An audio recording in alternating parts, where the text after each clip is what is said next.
The question is how I got rich. Whoa, yeah, Tell them I want it in cash, I don't care if it's ones, I don't never take checks. Tell them I paid all my dues and I didn't pay taxes, but pay me respect. I've been in this shit for too long, I know ins, I know outs, I know where they collect. I broke down the door, I pursued it. Can't no one stop what I'm moving. Can't no one stop what I'm moving. Already did what you doing. Already proved what you proving. How I got rich. I think, all starts from my father. Starts from like my early training on entrepreneur. Like my dad was in the Navy, so he was a big, if some of you might know, like an Army dad. Like he's very disciplined, very hard, very strict. I think is the correct word for it, right? So, I moved with my dad when I was 12, and at the time, he was actually in college at the time. Him and a lot of his siblings, they used college to get out of poverty. That was their way out. But he knew it was a better way, and so he was training me on the better way, which was entrepreneurship. And so living with him, he would have me reading books on marketing, books on entrepreneurship, Rich Dad, Poor Dad, which is essentially a book on accounting. He had me reading these books, and when I say like, I would have to read them and then give essays and then give, not feedback, but I guess I would just have to express to him what I learned from the book. And I couldn't go play or anything like that until I did that. Like there were literally times where I was grounded because I hadn't finished the book. And so it was a very, very disciplined household. And it was just me, even though I had 5 other siblings, it was just me staying there. I was the only one that lived with my dad at this time. And so he got to pour all of his discipline into me. You know what I mean? And so I was reading all these books at such a young age, just learning from them because I had no choice. Like I had to take in something. It wasn't like I could just read it and tell him I read it and that was it. I had to like really take in the knowledge from it because he would quiz me on it, right? And so what happened was, I say a couple years into just him instilling discipline into me and instilling entrepreneurship into me, he took me to a wholesale candy store. I think I was 14 at the time. Bought me like $60 worth of candy and told me, okay, you're gonna take this candy to school and you're gonna sell it. And so this became essentially my first ever business. So I took the candy to school, short amount of time, sold the candy, went back to the store, bought more candy.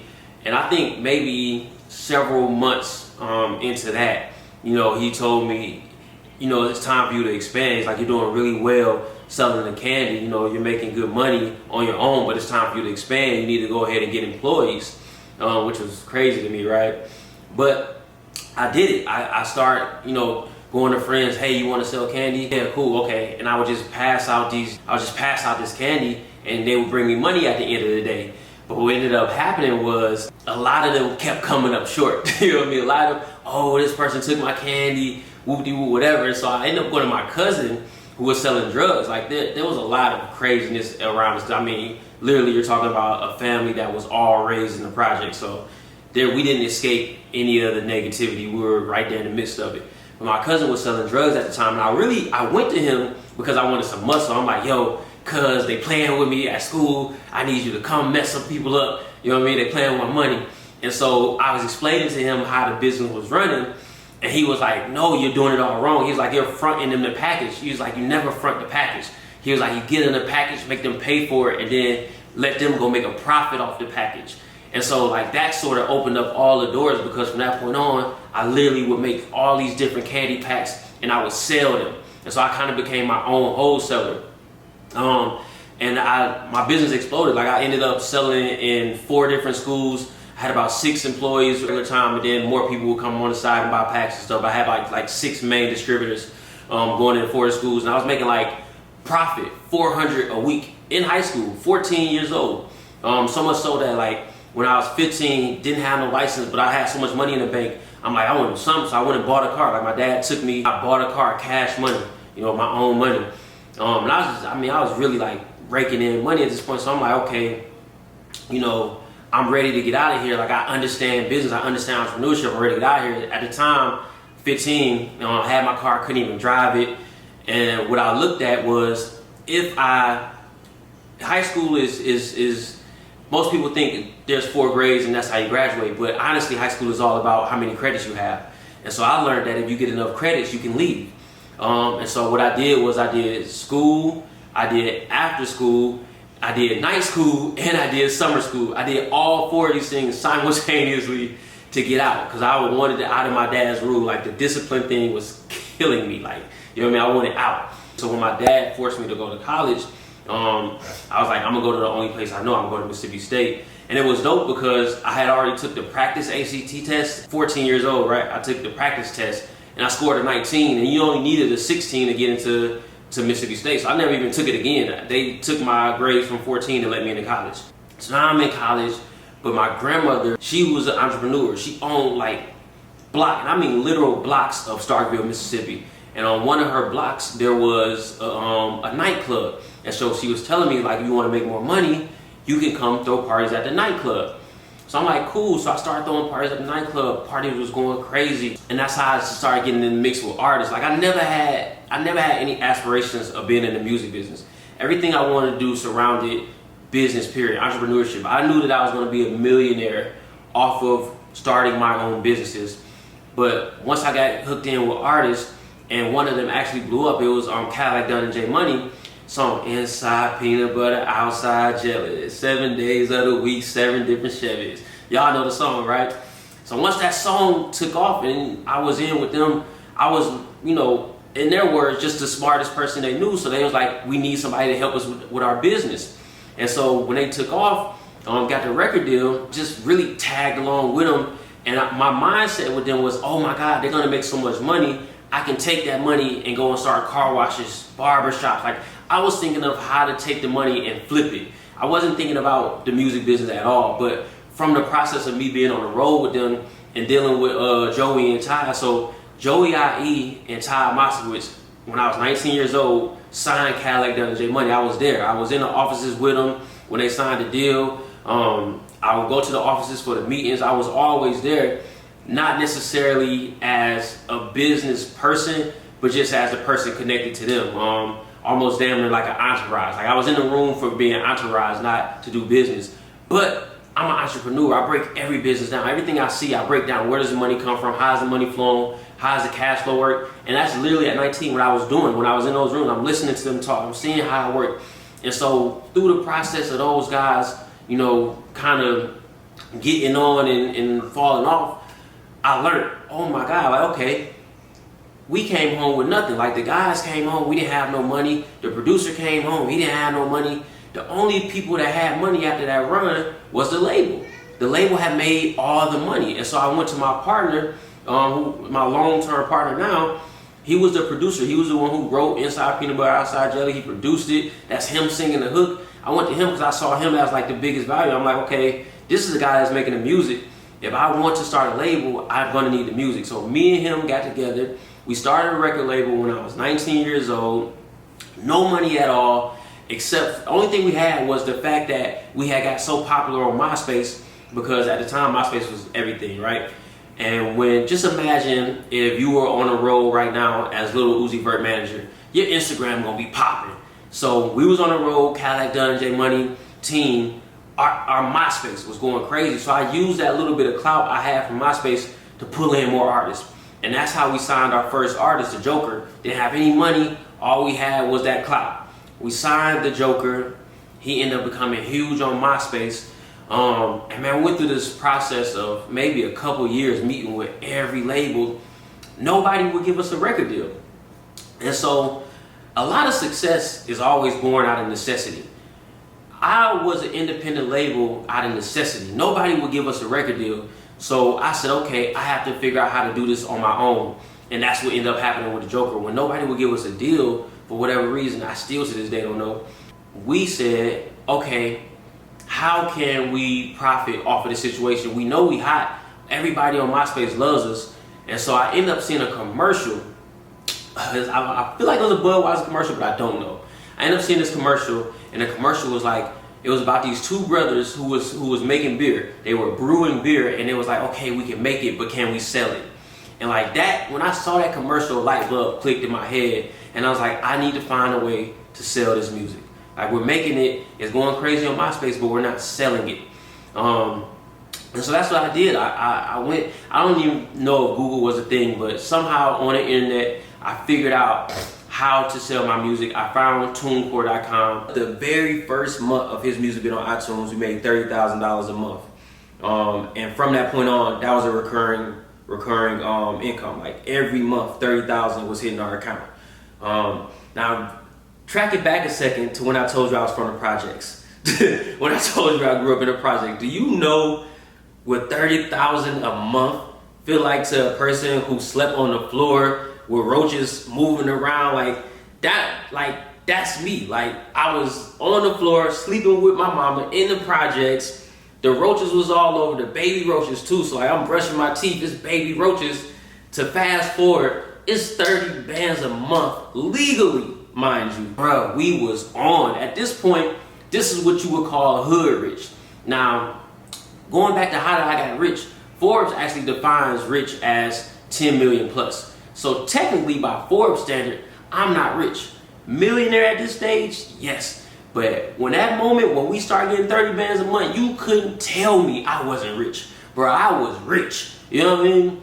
And so we got them 30 bands a month rolling in every month. And it's actually crazy because I remember the first time I met Ghazi, I want to say it was 2011, 2012. Ghazi runs Empire. He's the CEO and founder of Empire. 2011, 2012, I don't remember when it was, but I met him at South by Southwest, and he came up to me, and he was like, "Hey, yo, you're JR." And I'm like, "Yeah, what's going on?" And he was like, "Man, I got this company, Empire, I just started." And he was like, "It's for independent labels, independent artists." And he was like, "I don't know if you know this, but he was like, you're the first person to ever put a mixtape on iTunes." He was like, "Before you, I had never seen that done before." And I didn't know that. I was like, wow, that's crazy. But it's also, when I think back about it, I'm like, that's why it never dawned on me that I should be selling our music. I was thinking the only way you could sell music was to get with a major label. Thankfully, seeing that commercial, it clicked. I can sell my own music. And according to Ghazi, I was the first one to ever do it. I was the first one to put a mixtape on iTunes. So that was crazy to hear, but that's what ended up happening. And so fast forward to how I got rich, how I became a millionaire. That 30 bands we was making a month from Joker ended up going to jail several times. You know what I mean? And by like the second or third time, I was like, man, I was bored. I needed something to do. I wanted another artist. And so what I did was I had wrote this song, and I write too. Like, I was helping all of the artists I ever worked with. I helped them write. Not that they needed it, but music is collaborative. So we're always in the studio together, working together. But I had wrote this song, and it was a singing song. Like back then, 2012, going into 13, the only artist singing melodic rapping was Roscoe Dash. And then outside of him was an artist named K-Camp. And so I wrote this song, and I was like, man, this song is perfect for Roscoe Dash, super melodic song. But I couldn't get Roscoe to come by the house. So I'm like, who's the other person that can do this song? And the only other person doing melodic rap at that time was K-Camp. He had a song called All Night that was going real crazy in Georgia. And so I got with my partner. He connected me with K-Camp. Camp came by the house, did so good on the song. I told my partner, my producer, the one who I started the label with, I'm like, yo, we need to sign K-Camp. And he was like, all right, bet. So we signed Camp, come into 12, into 13. The money that I was making from Joker, that's the money that I used to break K-Camp. And even that wasn't like a super smooth process. Like, we literally spent every dime we had. Like, we had a loft that we were living in, 4-story loft. We actually shot the All Night video in that loft. We had a loft we was living in, 4-story loft, crazy. I'm talking about beautiful loft, one of probably the best pieces of architecture in the city, because we was living it big, right? But all that money we was spending on Camp, I ended up having to move out of the loft, because it was either stay here and keep living big, and stop spending money to promote K-Camp, or move out, live normal, and use the money to promote K-Camp. And I chose to live normal and promote K-Camp because I'm like, I know if we can break an artist again, I've seen what the cash flow can be from that. So I'm like, I'd rather live humble and get this done than keep living fat and not get anything. So that's what we did. So we spent all our money to break him. You know, fortunately, Money Baby came along, which was produced by Fruit, my partner in the label. The record broke. You know what I mean? We didn't end up, I think maybe like a year you know, we had to live in that apartment, and then we all ended up living in a house together. So maybe like a year of us just grinding it out, we were able to break K-Camp. Ended up doing the deal with Interscope, Joey IE again, so that came full circle. Ended up working with Joey IE again. And so keep going. I'm getting to millionaire status. How does one become a millionaire? Those couple of years with Camp were phenomenal. Like, as a company, we made multi-million dollars. You know what I mean? As a company, those 2 years. But technically, I still wasn't a millionaire, right?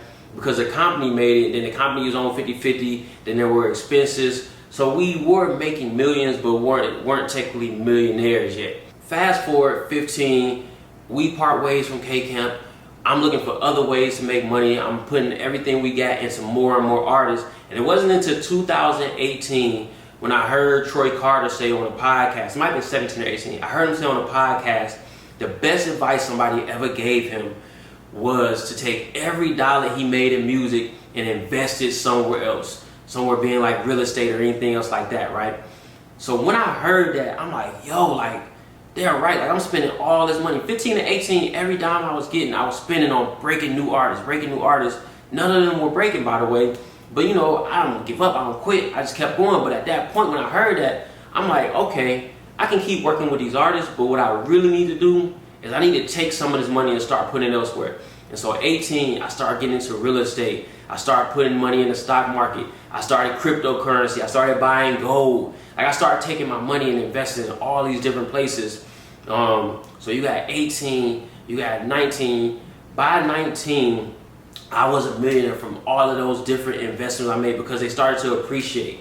Everything started to appreciate. And what does a millionaire mean? It means that if you were to liquidate all your assets right now, would you have $1 million plus in the bank? And the answer for me is by far, like more than $1 million plus, multiple millions, right? Because I started taking money and investing in things that appreciate. Investing in an artist is great because if you hit, it's a big win. But investing into things that are going to guarantee appreciation, that's the way to go.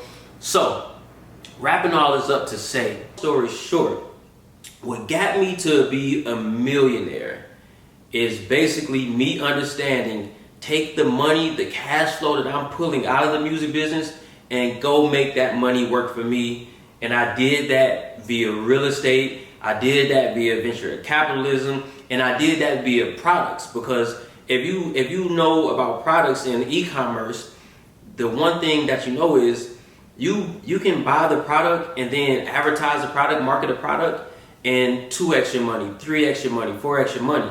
And so this is what you would almost consider passive income, because if you have an advertising agency marketing a product, you're paying for the ads, you're paying the advertising agency, and that money is multiplying every month. So that's how I became rich. That's how I became a millionaire. Me being 19 years old all the way up until about 2018, that was 14 years. So this was by far not overnight. It took me 14 years to be able to grind it out, make money, and then turn that money around and convert it into more money. Like, that money started working for me from 2018 on. Even in 2021, and this is the last thing I'll say and I'll end on this, my money has already outworked me in 2021. Like, the money that I make from all of my different revenue streams that I have right now does not add up to the money I've made from the money I've invested in 2021 in things like venture capitalism and etc. That money has already far exceeded what I'm making on my own. You know what I mean? So money can go so much further than you. That is how I became a millionaire, by investing my money that I made from a hustle that took me 14 plus years, and it wasn't overnight. Just like the NBA, you get in the NBA and you make millions, but it took you 10 plus years of practice and 10 plus years of preparation to get there. That's my story. It took me 10 plus years in the music industry to be able to make enough money to be able to take that money and start getting it working for me. And that's how I made it to the successful position I'm in right now. I hope this was helpful. I hope you got a little bit from my journey. Maybe next year I'll make another video how I got richer. So like this video, subscribe to the page Music Power Respect. Music Power Respect, man, is going to be a giant in the industry. We're already working with some of the biggest names in the industry, but we've been doing it behind the scenes. And now, thanks to this channel, we're doing it in front of the scenes. So I look forward to sharing more with you guys. I hope that was helpful. I hope you enjoyed it. Like and subscribe right now. Leave a comment. Tell me how you guys made your money, or tell me how you guys plan on making your money, and I can give you advice. Anything you want to get into, entrepreneurship, real estate, anything you want to get into, leave it in the comments. Let me know what advice you need. I'll reply back. Appreciate you guys. This is how I got rich.